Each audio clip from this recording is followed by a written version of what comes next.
डालो हेडिंग। वैद्युत द्विध्रुव की अक्षीय अथवा वैद्युत द्विध्रुव की हेडिंग डालेंगे वैद्युत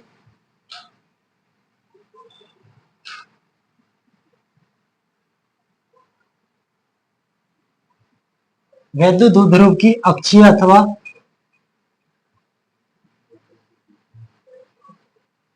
अनुदैर्ध्य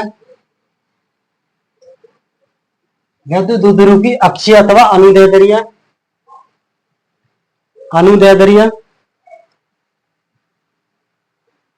स्थिति में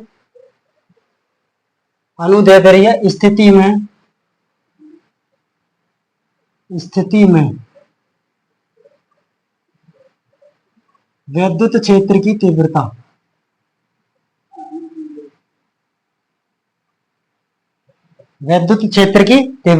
ये एक डेरिवेशन है इंपोर्टेंट, जो कि आपका इंपोर्टेंट है, 6 नंबर का आएगा, काफी इंपोर्टेंट है। ठीक है, तो वैद्युत द्विध्रुव क्या होता था हमने आपको पढ़ा दिया है डेफिनेशन वैद्युत द्विध्रुव की। अब इसमें ये डेरिवेशन है वैद्युत द्विध्रुव की अक्षीय। इसमें 3 कंडीशन होती है वैद्युत द्विध्रुव क्षेत्र में। एक तो होता है वैद्युत द्विध्रुव की अक्षीय अथवा अनुदैर्ध्य स्थिति, एक होता है वैद्युत द्विध्रुव की बोले तो निरक्षीय या अनुप्रस्थ स्थिति में वैद्युत क्षेत्र की तीव्रता, एक और होता है इसकी अन्य स्थिति।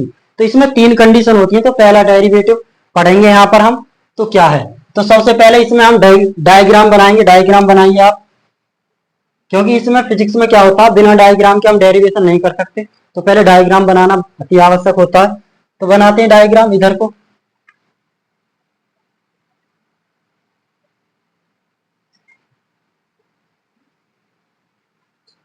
इधर ले लीजिए O, इधर ले लीजिए A, इधर होगा चार्ज माइनस का क्यू चार्ज, इधर होगा प्लस का क्यू चार्ज, प्लस का क्यू आवेश। ठीक है, और यहां से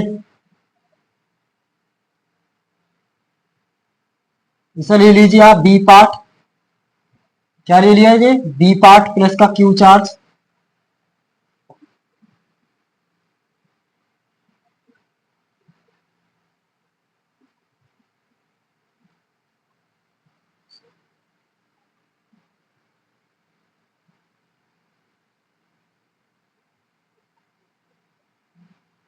इधर ले लीजिए E1, जो E1 है उसको बोलेंगे वैद्युत क्षेत्र की प्रारंभिक तीव्रता। अब इसी प्रकार यहाँ जो कंडीशन बनेगी ये बनेगी आपकी E2, क्या बनेगी E2, एक बार देखते हैं। हाँ जी, यहाँ होगा आपका E2 और ये डायरेक्शन होगी यहाँ पर E, इसको ले लेते हैं E।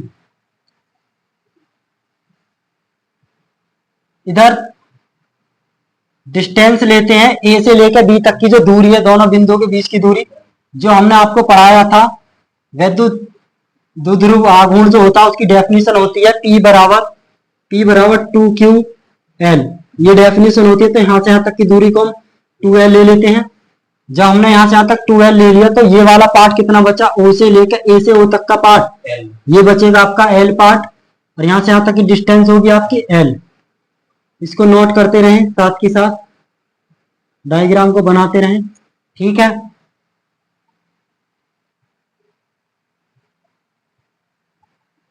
बनाइए डायग्राम।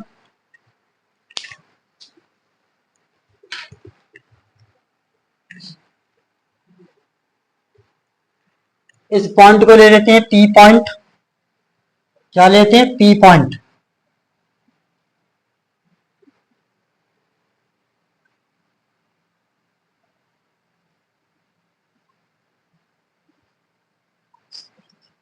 O से P की दूरी ले लिया हमने R, O से लेकर P तक की डिस्टेंस को मान लिया R। ठीक है, O से P की डिस्टेंस को क्या ले लिया, O से P की दूरी क्या ले ली R, और B से लेके मतलब P से और B तक की डिस्टेंस क्या होगी, ये B की डिस्टेंस है, मतलब B की डिस्टेंस P से B की डिस्टेंस हो जाएगी R माइनस L। P से B की डिस्टेंस क्या हो जाएगी R माइनस L।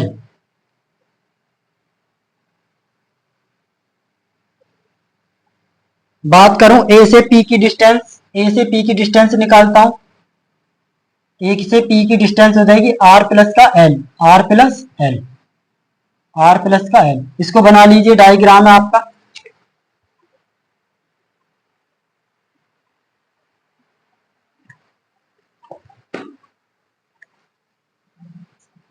इधर प्लस पी वेक्टर है, पी वेक्टर।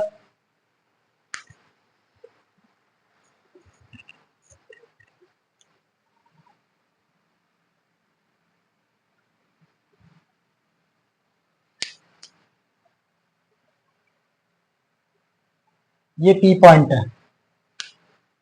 बनाओ डायग्राम, तभी लिखाया जाएगा डेरिवेटिव जो थ्योरी होगी इसकी।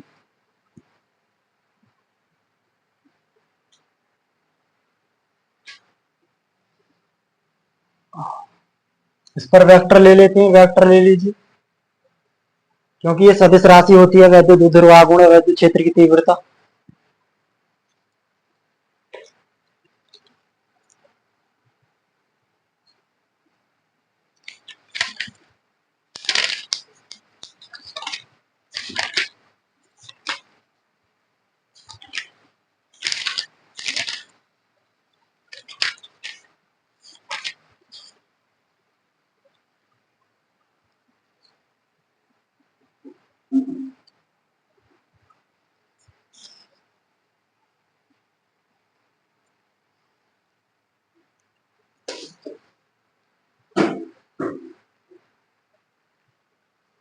लिखेंगे इसमें आप थोड़ा सा थ्योरी लिखेंगे इसकी। माना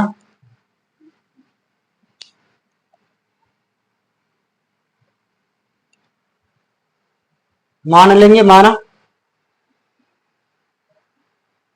एक वैद्युत द्विध्रुव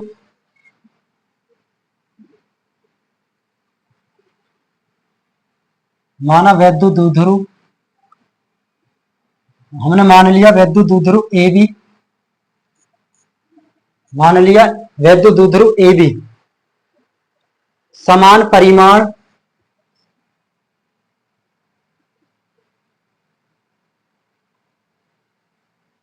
समान परिमाण समान परिमाण पर समान परिमाण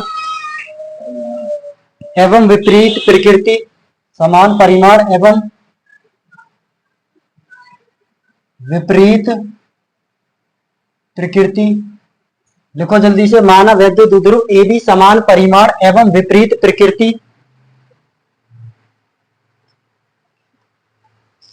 विपरीत प्रकृति। हमने मान लिया, माना वैद्युत द्विध्रुव ए बी समान परिमाण, समान तो परिमाण मान लिया, सही है, ए और बी। और विपरीत प्रकृति, विपरीत प्रकृति में क्या क्या आ गया? विपरीत प्रकृति में आ गया दोनों बिंदुओं के आवेश। तो इसे लिख दो, विपरीत प्रकृति एवं विपरीत प्रकृति दोनों बिंदु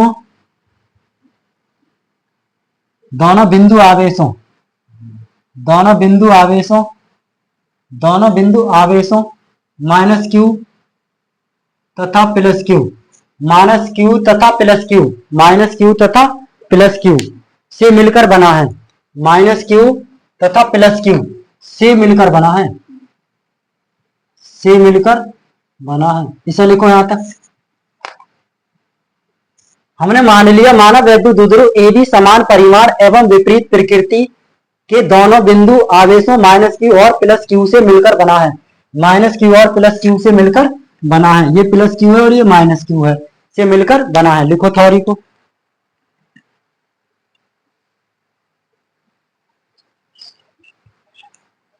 जिनके बीच की दूरी क्या ले ली हमने? 2l है। जैसे जैसे डायग्राम में हो रहा है ऐसे लिखते रहो। जिनके बीच की दूरी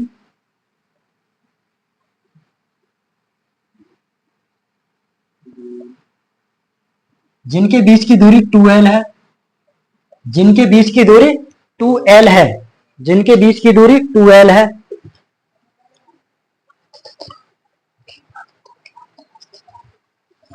लिखेंगे वैद्युत द्विध्रुव। नेक्स्ट लाइन लिखेंगे वैद्युत द्विध्रुव, वैद्युत द्विध्रुव लिखेंगे इसमें वैद्युत द्विध्रुव, आराम से लिखते रहो, वैद्युत द्विध्रुव के वैद्युत द्विध्रुव के परावैद्युतांक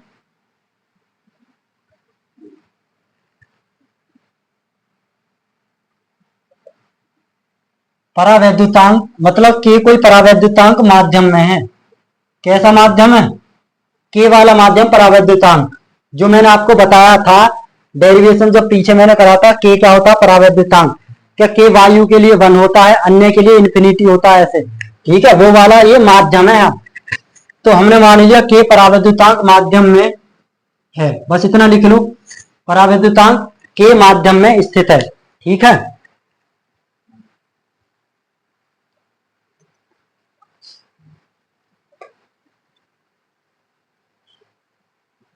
लिखेंगे वैद्युत द्विध्रुव की, लिखो वैद्युत द्विध्रुव की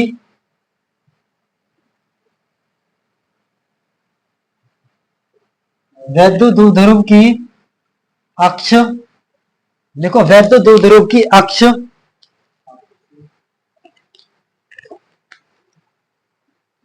या अनुदैर्ध्य स्थिति में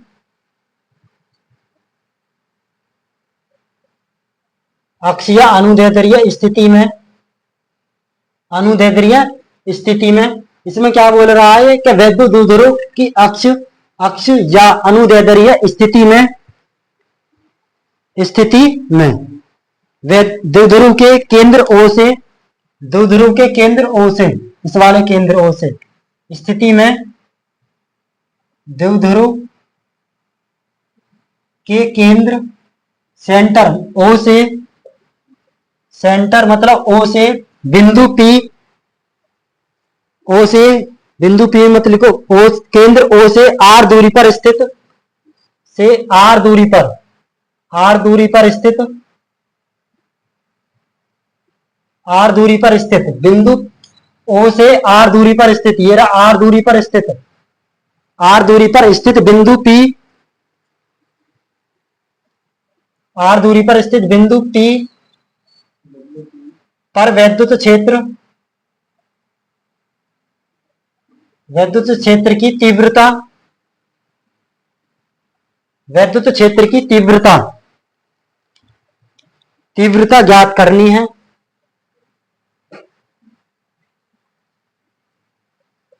तीव्रता ज्ञात करनी है। हमें क्या चाहिए जी बताइए? हमें चाहिए कि जो वैद्युत द्विध्रुव के अक्ष पर, वैद्युत द्विध्रुव की अक्ष पर, अक्ष कहां है? ये वैद्युत द्विध्रुव की अक्ष होती है।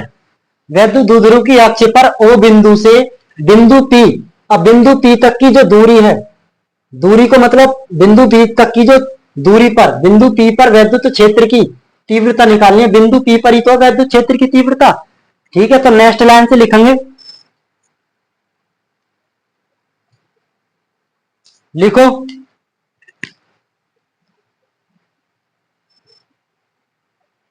प्लस क्यू आवेश के कारण, लिखेंगे प्लस क्यू आवेश के कारण, प्लस क्यू आवेश के कारण, प्लस क्यू आवेश के कारण, प्लस क्यू आवेश के कारण बिंदु पी पर, प्लस क्यू आवेश के कारण, प्लस पी, पी पे निकालते हैं पहले, प्लस क्यू आवेश के कारण, कारण बिंदु, बिंदु पी पर वैद्युत क्षेत्र की, वैद्युत, बिंदु पी पर वैद्युत क्षेत्र की,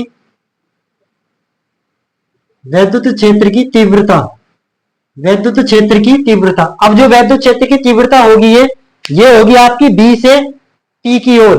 कैसे होगी कंडीशन? बी से पी की ओर होगी, बी से पी की ओर,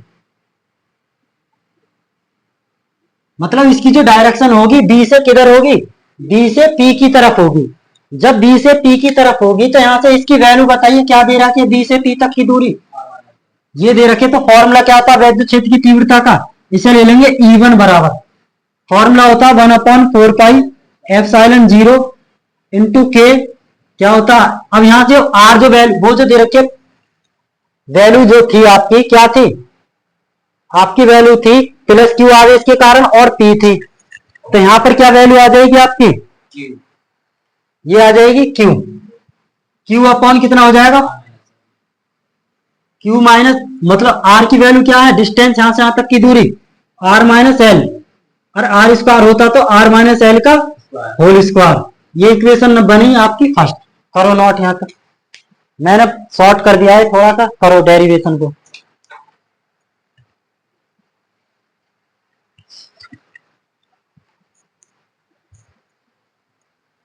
अब लिखेंगे इसी प्रकार, similarly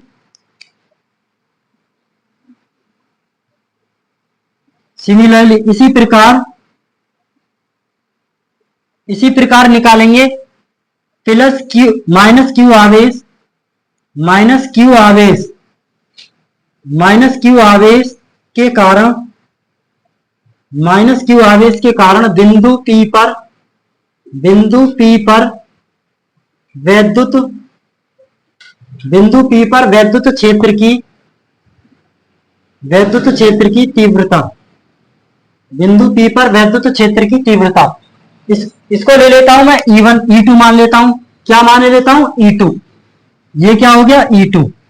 E2 equal to, formula क्या था, 1/4 पाई एप्सिलॉन 0 इंटू के, यहां पर कितना आ जाएगा, Q अपॉन, ठीक है, Q अपॉन कितना हो जाएगा, R प्लस का L, R प्लस का L का होल स्क्वायर, R प्लस का L का होल स्क्वायर। और ये डायरेक्शन होगी P से A की ओर। क्या होगी डायरेक्शन, P से, ये होगी P से A की ओर, A की ओर, P से A की ओर। ये डायरेक्शन होगी P से अब क्या A की ओर जाएगी, इधर को, समझ गया आप।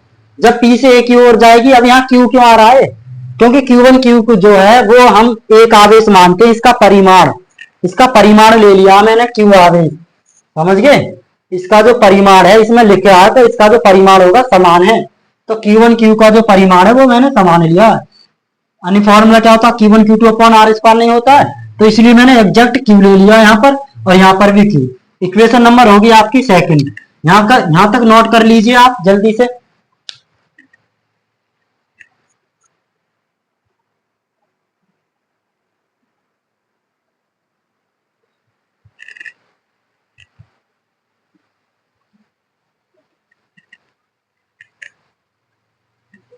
इसको रफ कर दूं, इसको थोड़ा सा ऊपर से,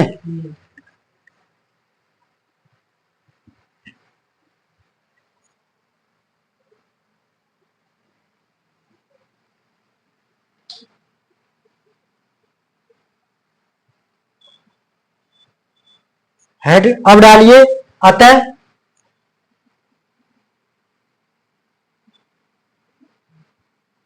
अब निकालेंगे बिंदु P पर वैद्युत क्षेत्र की तीव्रता, बिंदु P पर वैद्युत क्षेत्र की तीव्रता। ये फॉर्मूला होता है आपका, नोट कर लीजिए इस वाले फॉर्मूले को। ये होता E बराबर, ये होता E2 माइनस का E1। ये फॉर्मूला होता है E2 माइनस E1, नोट कर लीजिए इसे जल्दी से। ये E1 प्लस E2 कर लो, E1 प्लस E2 होता परिणामी, गलत लिख, ठीक है। ये होता E1 प्लस E2 कर लीजिए, E1 प्लस E2, परिणामी तो निकालना होता है। ये कैसे आया, एक फॉर्मूला होता अध्यारोपण की थ्योरम से, अध्यारोपण, अध्यारोपण सिद्धांत होता है। अध्यारोपण के सिद्धांत से अतः बिंदु P पर वैद्युत क्षेत्र की तीव्रता E बराबर होता है, E बराबर होता है E1 प्लस E2। अब वैल्यूज को रख दीजिए इक्वेशन फर्स्ट और सेकंड से। हाँ, E1 प्लस E2, लेकिन इसमें कंडीशन लगाएंगे ना दूसरे।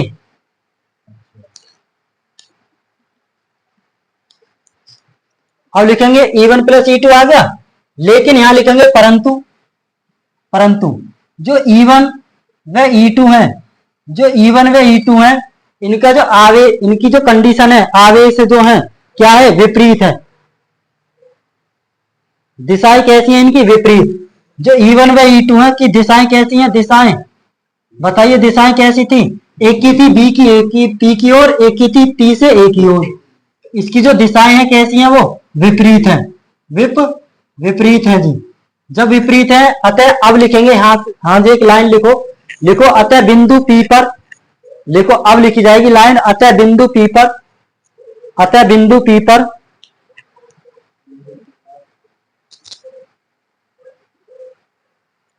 वैद्युत क्षेत्र की तीव्रता, वैद्युत क्षेत्र की तीव्रता ई बराबर वैद्युत क्षेत्र की तीव्रता E is equal to E1 minus का E2, E1 माइनस का E2। ये फॉर्मूला ये आता है, ये क्या है, ये परिणाम है, ये इसका परिणाम ही है, वैद्युत क्षेत्र की तीव्रता परिणाम।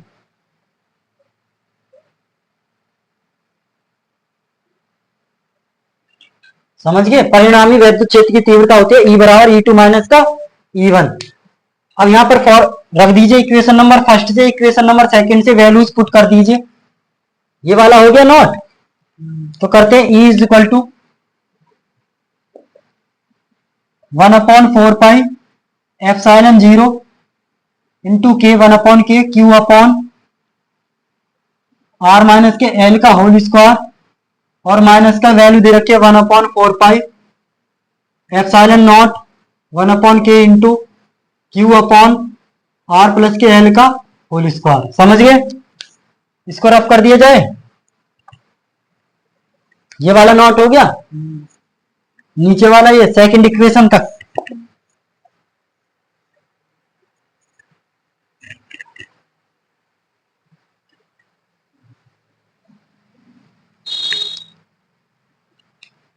करते हैं इसको सॉल्व।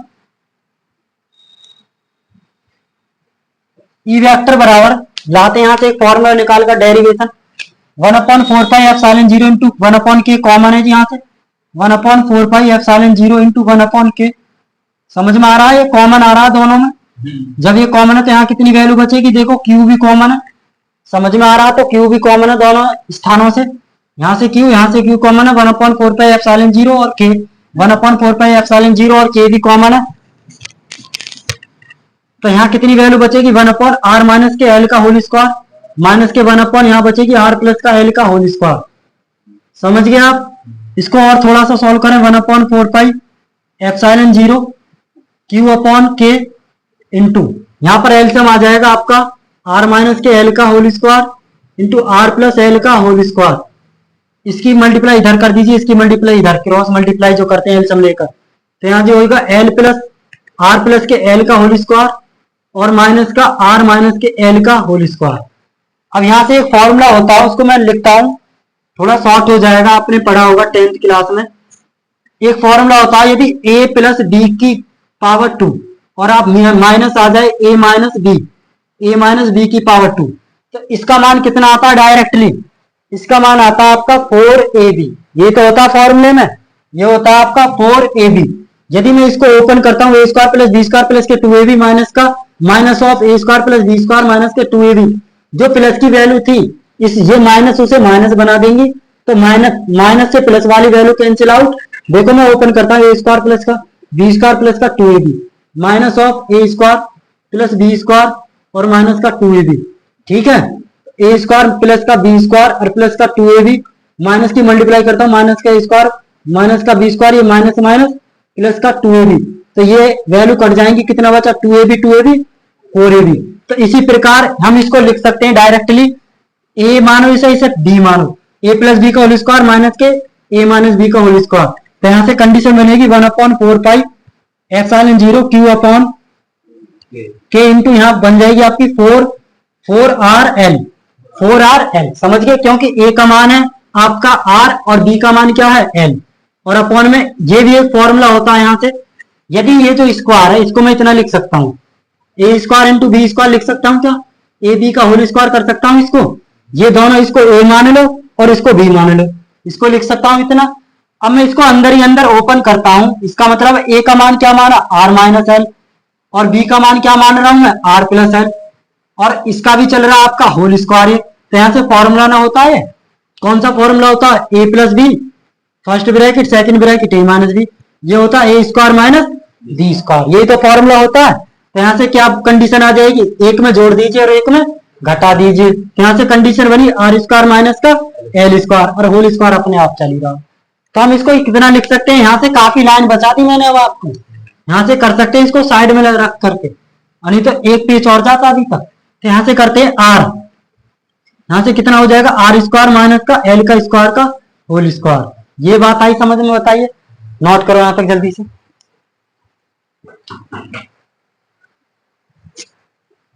इधर का हो गया नोट, डायग्राम इसको नोट रख कर देते हैं, ठीक है। इस वाले फॉर्मूला को नोट कर लेना साइड को।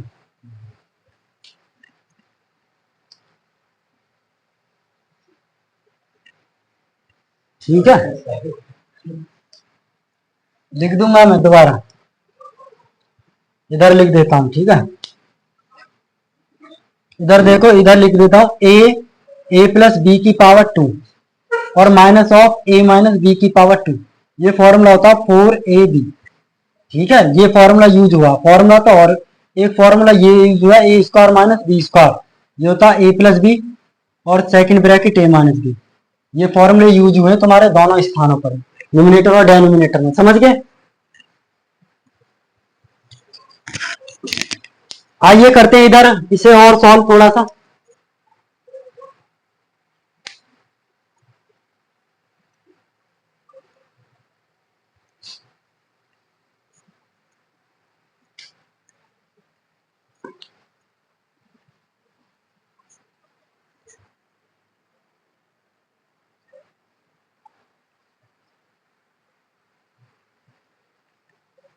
अब इसको हम कितना लिख सकते हैं स्टूडेंट, आओ समझाते हैं। 1/4 एप्सिलॉन 0 1/k, मतलब q/k। अब इसको मैं लिख सकता हूं, इसको मैं कितना लिख सकता हूं, इसको लिख सकता हूं 2l इंटू 2r। कर सकता हूं क्या ऐसा भाई, 4 को मैंने फैक्टर कर लिए 4 के, एक तो 2 आ गया, 2 2 जा 4 और एल आर अपने स्थान पर, समझ गए आप। और अपॉन में दिया गया है आपको आर स्क्वायर और माइनस एल स्क्वायर का होल स्क्वायर, ठीक है। जा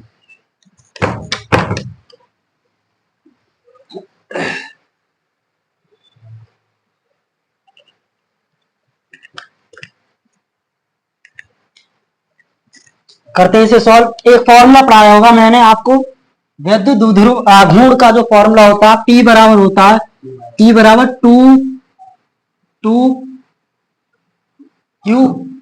2QL होता है, या 2Q नहीं, हाँ P बराबर 2QL, ये तो होता है, हाँ 2QL होता है, ठीक है। ये होता है 2 इंटू क्यू इंटू एल होता है।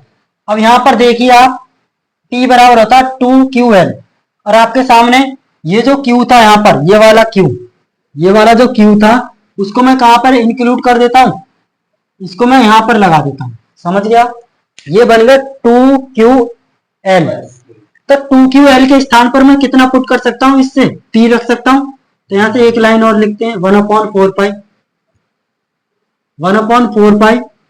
एप्सिलॉन नॉट 1/k इंटू, इसके स्थान पर क्या आ जाएगा P इंटू मतलब 2PR आ जाएगा, इसके स्थान पर तो P आ गया, और 2R अपनी जगह है ही, यहां लिख देंगे R square minus L square का होल स्क्वायर, समझ गए यहां तक। अब इसमें एक कंडीशन और है कि जो आर स्क्वायर है, लिखो इधर भी, जो आर स्क्वायर की वैल्यू है वो बहुत ही ज्यादा है किससे, एल स्क्वायर से, अर्थात आर की तुलना में जो एल होगी वो नग्न है, क्या है जी, नग्न।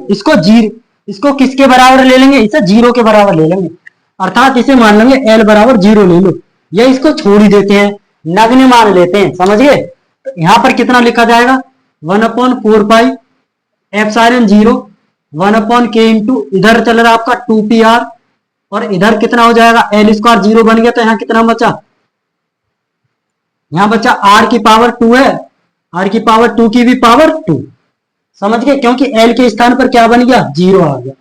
ये बात आई है, आ रही है समझ में, नहीं आ रही है बताओ पहले तो, समझ गए। तो 1/4 एप्सिलॉन 0 1/k इंटू, अब यहां पर क्या आया, एक आर से एक आर काट दीजिए, भाई यहाँ नीचे 4R नहीं बन जाती, तो एक आर नहीं कट जाएगी, तो कितनी आर बचेंगी नीचे, अपॉन में बचेंगी 2p/r³ बचेगी। समझ गए?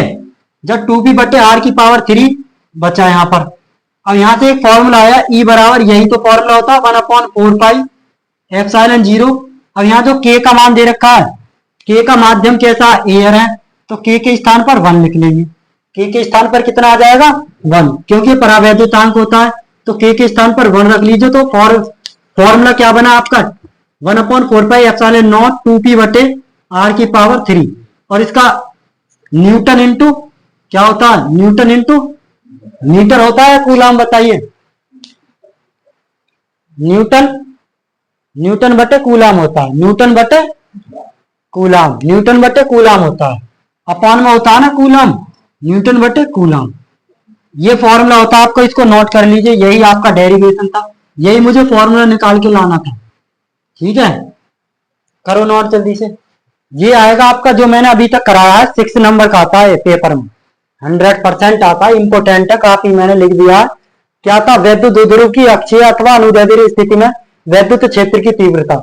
मैंने काफी शॉर्ट मारा, फिर भी काफी लाइनें आपकी मैंने छोड़ दी जो थ्योरी थी, फिर भी जो मैंने जितना कराया इतना भी आप कर सकते हैं यहाँ से, काफी अच्छा है, एक इंपोर्टेंट है, करो जल्दी से नोट।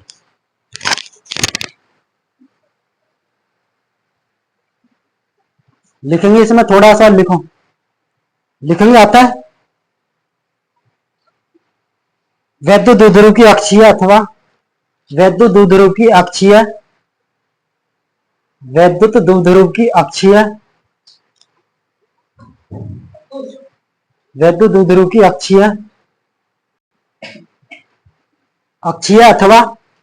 अथवा या अनुदैर्ध्य स्थिति में वैद्युत क्षेत्र की तीव्रता।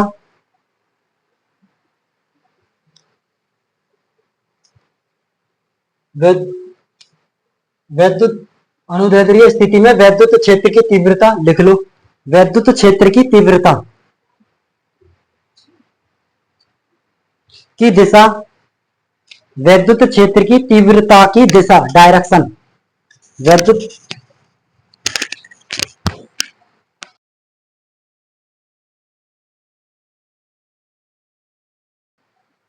लिख लिया आपने। वैद्युत द्विध्रुव की अक्षीय अथवा अनुदैर्ध्य स्थिति में वैद्युत क्षेत्र की तीव्रता की दिशा, वैद्युत क्षेत्र की तीव्रता की दिशा जो होती है वो आपके वैद्युत द्विध्रुव आघूर्ण जो P होता है, वैद्युत द्विध्रुव आघूर्ण की दिशा के अनुदिश होती है। समझ गए? वैद्युत द्विध्रुव आघूर्ण की दिशा के अनुदिश होती है, ये इसका रिजल्ट होता है आपका। अब हेडिंग डालिए आप, नेक्स्ट डेरिवेशन करेंगे।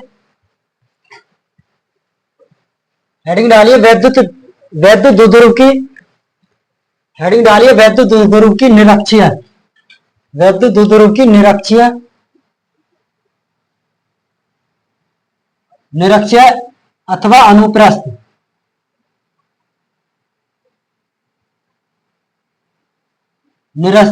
निरक्षीय अथवा अनुप्रस्थ स्थिति में वैद्युत क्षेत्र की तीव्रता, वैद्युत क्षेत्र की तीव्रता। ठीक है, अब इसे नेक्स्ट उसमें कराएंगे।